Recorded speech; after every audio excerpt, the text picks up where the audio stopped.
The 38 Letters from J.D. Rockefeller to his son. Perspectives, Ideology, and Wisdom. Written by J.D. Rockefeller. Narrated by Rick Font. Letter 14. Don't be the smartest person in the room. The importance of positive leadership is to give compliments to people. Give a pig a good compliment and it can climb up a tree. October 9, 1890. Dear John, tomorrow I will go back to my hometown, Cleveland, to deal with some of our family's own affairs. I hope you can take care of some affairs for me during this period. But I remind you that if you encounter something tricky or you cannot make up your mind, you should ask Mr. Gates more for help and advice. Mr. Gates is my most capable assistant. He is loyal and sincere, outspoken, conscientious, and shrewd. He can always help me make wise choices.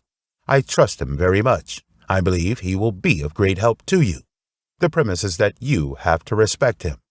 Son, I know you are an outstanding graduate of Brown University, and your knowledge of economics and sociology is excellent. However, you should be clear that knowledge is originally empty, and unless knowledge is put into action, nothing will happen. Moreover, the knowledge in the textbooks is almost all compiled by writers with theoretical knowledge. Hence, it is difficult to use it to help you solve practical problems.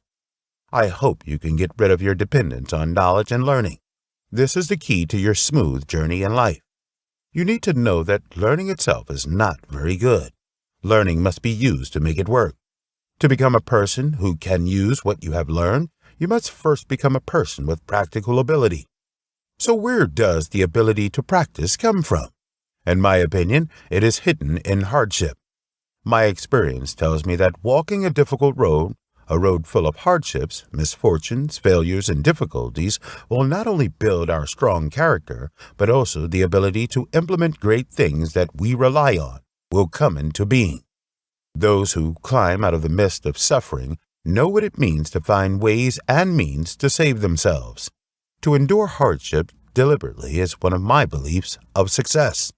Maybe you might ridicule me, thinking there is nothing more stupid than trying to experience hardship deliberately.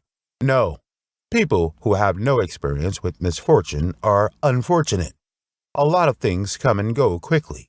Those who have realized their dreams of becoming famous overnight and getting rich overnight, which one of them did not disappear without a trace all of a sudden? What you get from hardship is having the ability to build your career on a solid ground, not in quicksand. People must have foresight, and only after a long period of hardship can they have a long-term harvest. I believe you have discovered that since you came to work with me. I have not given you a heavy burden to choose, but this does not show that I doubt your ability. I just hope you are good at doing small things. Doing small things is the cornerstone of making big things. If you are at the top from the beginning, you will not consider the mood of your subordinates, and you will not be able to use others. To survive and create achievements in this world, you must rely on manpower, that is, the power of others. But you must start from doing small things to understand the mood of being a subordinate. When you take on a higher position one day, you will know how to let them contribute all of their work enthusiasm. Son, there are only two kinds of smart people in the world. One is smart people who use themselves, such as artists, scholars, and actors. The other is smart people who use others, such as managers and leaders. The latter needs a special ability, the ability to grasp the heart. But many leaders are clever fools. They think that in order to seize the hearts of the people, they must follow a top-down command. In my opinion, this will not only fail to gain leadership, but will reduce it by a lot. You know, everyone is very sensitive to being underestimated, and being underestimated will lose energy. Such leaders will only incapacitate subordinates. If a pig is well praised, it can climb the tree. Managers, leaders, or people who are good at driving others have always been magnanimous, and they know the art of admiring others and praising others. This means they have to give emotionally. Leaders who give their deep feelings will eventually win and gain more respect from subordinates.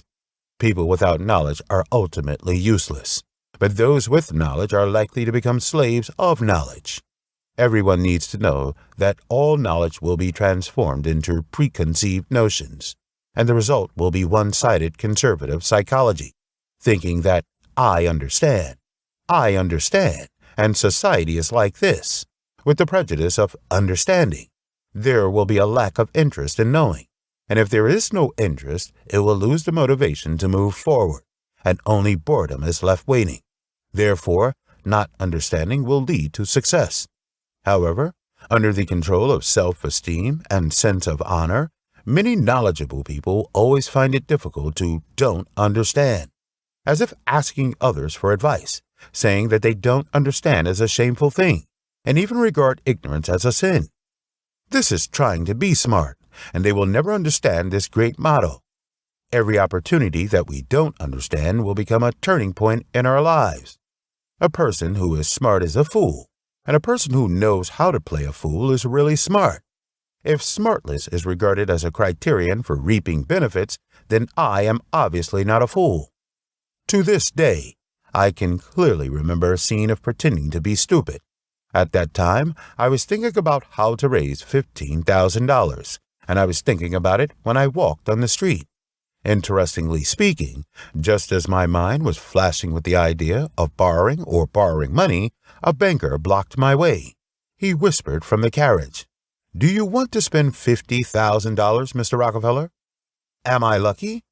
I did not believe my ears even a slightest bit, but at that moment I did not show even the slightest eagerness. I looked at the other person's face and told him slowly, "That's it. Can you give me 24 hours to think about it?" As a result, signed a loan contract with him on the terms that were the most favorable to me. Playing stupid brings you many benefits. The meaning of pretending to be stupid is to stay a low profile and become humble. In other words, to hide your cleverness. The smarter the person, the more necessary it is for them to play stupid, because as the saying goes, the more mature the rice, the more they sag. Son, only after having hobbies can you then do it with ease. Now, start to love acting like a fool. I expect that in the days when I am not around, it will be no easy task for you to face everything alone. But this is nothing. Let me wait before talking, is the motto I always follow in business.